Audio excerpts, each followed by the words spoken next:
So this week we are going to be talking about Bend It Like Beckham, literally because we decided that I should like one of these movies and my lovely producers suggested Bend It Like Beckham as a movie that I might enjoy. And they were right! I enjoyed it!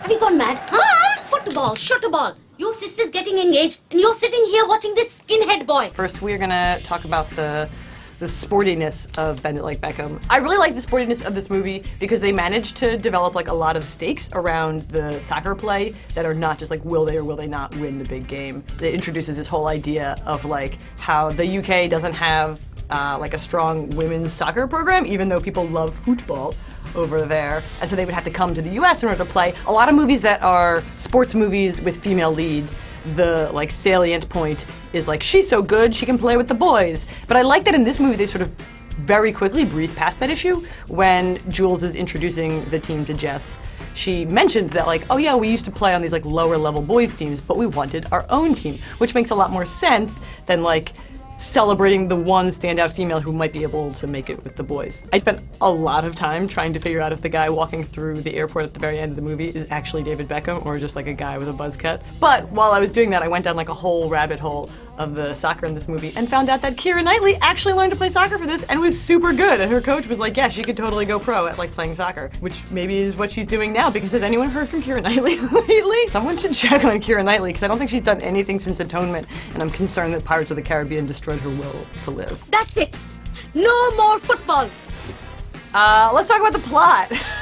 There's way too much plot. When I woke up this morning, I tried to write down everything that happened, and I got like a little bit mixed up somewhere around the third time that Jess's parents find out about her playing soccer and ban her from playing soccer, and then she plays it anyway. It's a lot about the immigrant experience in London, which I trust to be fairly accurate. You don't even want to learn how to cook dal. People are constantly thinking that other people are lesbians, and then being like, no, they just have short hair. The emotional resonance of this movie, there's a lot of different ways you can take this. This movie is really fun. It's really, really fun. The like actual cinematography of it feels incredibly dated. There's like a lot of jump cuts, and like it really truly does feel like an hour and 15-minute long music video. I don't love that she ends up with the coach. She's like, my priorities are my family and soccer, and I'm finally getting to have both of those things, not having to lie to them because they are appreciating how much I love it and letting me go to Santa Clara to play on this scholarship. That's a wonderful end to the movie. She doesn't also need to get the guy who has been kind of encouraging her to lie to her family because he cut off contact with his dad.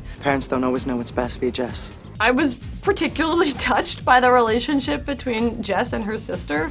I'm like a total sucker for sister relationships in movies, and this movie does a pretty good job of getting at the like, they have different values, but could they learn to appreciate each other's values? At the start of the movie, the sister seems like she's just gonna be entirely a foil, but you truly feel for her on her wedding day. The idea that like the wedding is intercut with the championship game feels very sort of like, big celebrations all around, everybody's happy, there's dancing, there's soccer playing, like, you can have it all. So I ended up doing way more research on this movie than I did on the previous two movies, but while doing all that research, a fun fact that I learned is that this movie is the first movie, Bend It Like Beckham, the first Western movie shown publicly in North Korea. It is not a movie that is strongly in favor of like censorship or like centralized government. It's a movie about girls playing soccer. Yeah, so everybody likes Bend It Like Beckham. I did not like Mighty Ducks, I did not like Sandlot, but me and Kim Jong-Il give Bend It Like Beckham 2 thumbs up.